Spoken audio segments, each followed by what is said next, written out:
मला पाहायला मिळतं हे मरण एवढं भयानक आहे, हे मरण एवढं खतरनाक आहे आणि कोणाचीच इच्छा नसते मरायची. प्रत्येकाला जगायचं असं वाटतं. त्या जगण्यामध्ये जात धर्म हा भाग नसतो. प्रत्येकाची इच्छा असते की मी अमर राहावं. प्रत्येकाला असं वाटतं मला कुठेतरी अमृत मिळावं. प्रत्येकाला असं वाटतं की या जगाला सोडू नये, प्रियजनाला सोडू नये, कुटुंबाला सोडू नये, मी बांधलेल्या घराला सोडू नये, माझ्या प्रॉपर्टीला सोडू नये, माझ्या लेकरांना सोडू नये, माझ्या आप्तांना सोडू नये. आणि एक काळ असा येतो की आमच्या हातात काही उरत नाही, सगळं काही इथेच राहतं आणि मृत्यू घेऊन निघून जातो. अनेक जण तुम्ही मला जे ऐकतात, प्रत्येकाच्या घरात हा मृत्यू कुठून ना कुठून येणार आहे, कुठून ना कुठून तो दस्तक देणार आहे. आणि मृत्यू येत असताना अनेकांच्या जीवनात हा प्रश्न असेल, मृत्यूच्या पुढे काय, मृत्यूनंतर काय. आम्हाला पाहायला मिळतं मृत्यूच्या पुढे जर काय असेल, मृत्यूनंतर काय असेल, तर मृत्यूनंतर जीवन आहे. Hallelujah, hallelujah. बायबल सांगतो प्रत्येक मनुष्याला 2 मरण आहेत आणि 2 जीवन आहे. त्याकडे मी नंतर येईल. परंतु महत्वाची गोष्ट, मरणाबद्दल बोलत असताना मला आपल्यासमोर एक उदाहरण ठेवू द्या, एक सत्य घटना ठेवू द्या. येशू ख्रिस्ताच्या अगोदर 323 वर्ष, म्हणजे जवळजवळ आजपासून 2323 वर्ष या काळात जगावर एका बादशाचं राज्य होतं. हा साधारण बादशाह नव्हता. आपल्या प्रत्येकाला हा बादशाह माहिती आहे, हिस्ट्रीमध्ये याचा उल्लेख आहे. आणि या बादशाने त्या काळी जगावर राज्य गाजवलं. याने बॅबिलोन घेतलं, याने पर्शियन किंगडम घेतलं, याने नॉर्थन किंगडम घेतले, याने जगावर, इव्हन भारतावर त्याने आक्रमण केलं. आणि सर्व जगाला तो जिंकत असताना अतिशय कमी वयाचा, कवड्या वयाचा, फक्त 32 वर्षाचा. आणि हा जगावर राज्य करत असताना याच्या तोडीचा कोणी नव्हता. याची मिलिटरी त्या काळात जगातली बेस्ट मिलिटरी होती. याचं मंडळ बेस्ट मंडळ होतं, याची स्ट्रॅटेजी बेस्ट होती. अचानक इतिहासकार सांगतात की त्याचं दुखू लागलं, कोणी सांगतं त्याला ताप आला. आणि हा ताप एवढा भयानक होता की 1 आठवड्यामध्ये तो बिछाण्याला खिळला. त्या काळातल्या जगातलं बेस्ट औषध त्याला दिलं जात होतं की राजा वाचला पाहिजे, राजा जगला पाहिजे, ग्रेट अलेक्झांडर जो आहे तो अजून जगला पाहिजे, कारण अतिशय कमी वयात आहे. आणि जर हा एवढा मोठा चॅम्पियन आहे, एवढा मोठा विजेता आहे, तर याचं राहणं गरजेचं आहे. त्याचे डॉक्टर त्याला वाचवायचा प्रयत्न करत होते, त्याचं मंत्रिमंडळ त्याला वाचवायचा प्रयत्न करत होता. जगातली बेस्ट ट्रीटमेंट त्याला दिली जात होती. त्यासाठी जगभरातून प्रार्थना केल्या जात होत्या. सर्व लोक त्याच्यासाठी जीवन मागत होते. आणि ग्रेट अलेक्झांडरने पाहिलं की आता जीवन जे आहे ते माझ्यावर जणू काय रुसलंय. आणि त्याच्या लक्षात आलं की आता तो जगणार नाही, त्याला मरावं लागेल. आणि जसं त्याच्या लक्षात आलं की आता तो मरणार, हा होता 2रा आठवडा, त्याने सर्व त्याच्या मंत्रिमंडळाला बोलून घेतलं आणि त्यांनी सांगितलं, हे बा, तुम्ही तुमचे सगळे प्रयत्न केलेत, आता मला मारायचंय, कारण मरण माझ्या जवळ आहे. परंतु मरणा अगोदर माझ्या 3 अंतिम इच्छा आहेत. आणि याच्या 3 अंतिम इच्छा आहेत, माझी इच्छा त्या तुम्ही पूर्ण कराव्यात. पहिली जी अंतिम इच्छा या ग्रेट अलेक्झांडरने, ज्यांनी जगावर राज्य केलं. अलेक्झांडर माहितीये तुम्हाला, सिकंदर, हो सगळ्यांना माहितीये, ज्याने जगावर राज्य केलं. मरण आणि याला त्या ठिकाणी गिळंकृत करत आहे, मरण याच्या जीवनात दस्तक देत आहे. आणि हा या मरणावर विजय मिळू शकत नाही. ज्याने जगावर विजय मिळवला, मरण त्याच्यावर विजय मिळवत आहे. आणि जो तो मरत आहे तो पहिली आठ ठेवतो की मी मरत असताना, मी मेल्यानंतर जेव्हा मला पेटीमध्ये ठेवताल आणि मला पेटीत ठेवल्यानंतर जे मला खांदा देतील, लक्षपूर्वक ऐका, आज मी आपल्याशी मरणाबद्दल बोलत आहे, आज मी आपल्याशी जीवनाबद्दल बोलत आहे, आज मी आपल्याशी दुःखाबद्दल बोलत आहे आणि दुःखातून मिळणाऱ्या आनंदाबद्दल बोलत आहे. इतिहास सांगतो की हा त्या लोकांना म्हणाला की ज्यांनी मला ट्रीटमेंट दिली ते जगातले बेस्ट डॉक्टर, हेच मला खांदा देतील. 2रा 3रा कोणीच मला खांदा द्यायचा नाही. माझ्या स्वकीयांनी मला खांदा द्यायचा नाही, माझ्या मंत्र्यांनी मला खांदा द्यायचा नाही, कोणीच मला खांदा द्यायचा नाही. हे जगातले बेस्ट डॉक्टर हे मला खांदा देतील. जगाला कळू द्या की ज्या ग्रेट अलेक्झांडरने जगावर राज्य केलं, ज्या डॉक्टरने त्याची ट्रीटमेंट केली आणि साधारण ताप, साधारण फ्लू हे जगातले बेस्ट डॉक्टर बरोबर करू शकले नाही. कारण मरणावर कुठल्याच डॉक्टरकडे औषध नाहीये, ना तेव्हा होतं ना आज आहे. आणि म्हणून मला सांगू द्या की ग्रेट अलेक्झांडर म्हणला, मला खांदा फक्त हे डॉक्टर देव. आणि हे डॉक्टर ज्या वेळेस ही गोष्ट जगात जो कोणी सांगेल त्यांना कळू द्या की डॉक्टरचा आम्ही सन्मान करतो, पण डॉक्टर जीवन देणार नाही. डॉक्टर हात टेकतात ते म्हणतात कोणाच्या हातात हे सगळं, कोणाच्या हातात आहे. आणि म्हणून डॉक्टरने खांदा दिला. पहिली त्याची आठ होती मी मेल्यानंतर मला डॉक्टरने खांदा द्यायचा.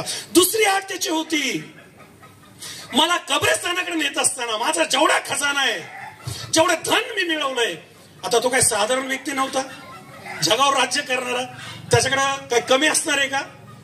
मालामाल जगातलं सगळं त्याच्याकडे होतं, सोनं नाणं हिरे एव्हरीथिंग, कारण जगावर त्याने राज्य केलं होतं. आणि तो म्हटला ज्यावेळेस मी मरेल माझा सगळा खजाना उघडा करा आणि जे तिथं येतील, जे जे माझे प्रेत केलेले येतील त्यांना माझा खजाना दाखवा. एवढा मोठा खजाना गोळा करणारा ग्रेट अलेक्झांडर, जगातली सगळी संपत्ती गोळा करणारा धनवान सिकंदर, त्याचा पैसा त्याला वाचू शकलेला नाहीये. त्याचा पैसा त्याला मरणावर विजय देऊ शकलेला नाहीये. आणि तिसरी महत्वाची गोष्ट, प्रभू येशूने म्हटलं या जगात तुम्हाला शोक होईल, या जगामध्ये तुम्हाला रडावं लागेल आणि या जगामध्ये तुम्हाला वेदना होतील. यस प्रियजन हो, या जगात मृत्यू ज्या भयानक वेदना देऊन जातो ना, मरण जो त्रास देऊन जातो ना, तिथं कोणाचंच काही चालत नाही.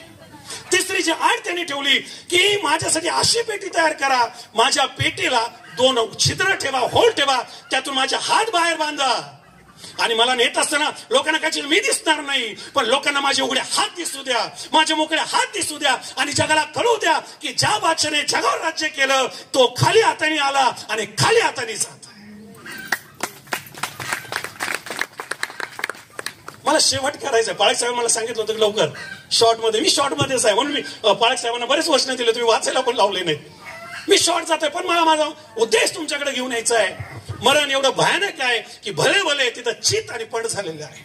आम्ही देवाला धन्यवाद देतो, आम्ही देवाचे आभार मानतो मनापासून की मरणाच्या पुढे काय.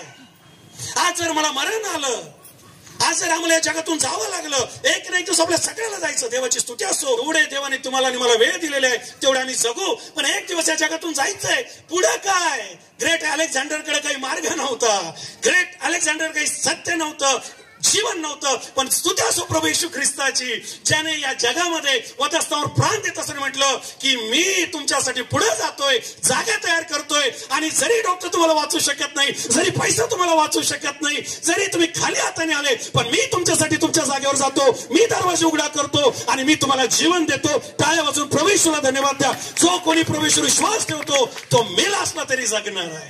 की येशू ख्रिस्तामध्ये मरण नाहीये, येशू ख्रिस्तामध्ये सांत्वन आहे. हालेलुया. शास्त्र मला सांगतं मत्ती 5 आणि वचन 4 मध्ये जे शोक करतात ते धन्य, त्यांचं सांत्वन केलं जाईल. मला भिंगारदेव कुटुंबाला, इथं आलेल्या प्रियजनांना आणि देवाच्या प्रत्येक लेकराला सांगू द्या, जोही तुमचा शोक असेल, जे तुमचं दुःख असेल, जर त्यातून सांत्वन पाहिजे तर त्याच्यासाठी आम्हाला फक्त आणि फक्त एकच मार्ग आहे. जो 2000 वर्षापूर्वी या जगात आला, वधस्तंभावर गेला, तो मेला. तुमचं आणि माझं मरण त्यांनी स्वतःवर घेतलं आणि तो मेलेला असताना तिसऱ्या दिवशी त्याच्या कबरेवर अनेक लोक आले. त्यातली एक स्त्री होती जी रडत होती आणि देवदूत म्हणाला, तुम्ही जिवंताचा शोध मेलेल्यामध्ये का करताय. मला भिंगारदेव कुटुंबाला सांगू द्या, मला इथं आलेल्या प्रत्येक देवाच्या मुलीला आणि मुलाला सांगू द्या, जिवंताचा शोध आता मेलेल्यामध्ये करायचा नाही. बोला येशू मसीह की. परत रिपीट करू का मी, जिवंताचा शोध आता मेल्यामध्ये करायचा नाही. बंद करताना देवाच्या वचनातून इथं आलेल्या प्रत्येक देवाच्या मुलाला आणि सेवकाला हे उत्तेजन देऊ द्या की येशू ख्रिस्तामध्ये मरण नाही, येशू ख्रिस्तामध्ये सार्वकालिक जीवन आहे. येशू ख्रिस्त ही आमची आशा आहे, येशू ख्रिस्त आमचा आनंद आहे आणि येशू ख्रिस्त आमचं सांत्वन आहे. तो लवकर येत आहे, जे प्रियजन तुम्ही गमावलं त्यांना उठवण्यासाठी, आणि तो लवकर येत आहे आम्हाला घेऊन जाण्यासाठी. बोला येशू मसीह की. प्रभू आपल्याला देवाच्या वचनाकडे खूप सांत्वन देऊ. आणि आई वडील घरातले प्रियजन जे आम्ही गमावलेत, यातून ज्या शोकसागरातून आपण गेलोय प्रभू, त्यातून आपल्याला बाहेर काढू. हीच आशा आहे की मरण आमचा शेवट नाहीये, शोकाचे दिवस संपणार आहे आणि आमचं दुःख हे आनंदात बदलल्या जाणार आहे. या सर्व उठून आपल्या पायावर उभं राहू. मला तुमच्यासाठी प्रार्थना करायची. या जगामध्ये आम्हाला शोक करावं लागेल, पण तू म्हणतो मी जगाला जिंकला आहे, तुमचं दुःख याचा आनंद होईल. आज हा परिवार दुःखातून जात आहे, आमच्यापैकी अनेक जण दुःखातून गेलेले आहेत, अनेक जणांनी प्रियजनाला गमावलेला आहे, पण प्रभू आम्हाला तुझ्यामध्ये आशा आहे की तू परत येणार आहे आणि तू आल्यानंतर आम्हाला सांत्वना देणार आहे, तू आल्यानंतर आमच्या आशा पुसणार आहे, तू आल्यानंतर आमचे प्रियजन आम्हाला परत देणार आहे. आज ज्या ज्या सेवकांनी इथून वचनाची पेरणी केली, ज्यांनी आज लोकांना आशा दाखवली, ज्यांनी देवाच्या लेकरांच्या जीवनाबद्दल बोलले, प्रभू त्या प्रत्येक लेकराला नावाने स्पर्श कर. काही जणांनी आपली आई गमावली असेल, वडील, भाऊ, बहीण, लेकर, प्रभू आज प्रत्येकाला ही आशा दे की येशू जेव्हा येईल परत हे उठतील, पहिले उठतील आणि आम्हाला ते भेटतील. प्रत्येकाच्या हृदयाचं सांत्वन कर, भिंगारदेव कुटुंबाचं सांत्वन कर, इथं आलेल्या प्रत्येकाचं नावाने सांत्वन कर. आणि प्रभू मी प्रार्थना करतो प्रत्येकाच्या दुःखाचा आनंद होऊ दे. पास्टर दीपक थोरात या नावाने आपलं जे यूट्यूब चॅनल आहे, मी आपल्याला विनंती करतो की अशा प्रकारचा देवाचा संदेश आपल्याला मिळण्यासाठी आमचं चॅनल आपण सबस्क्राईब करावं.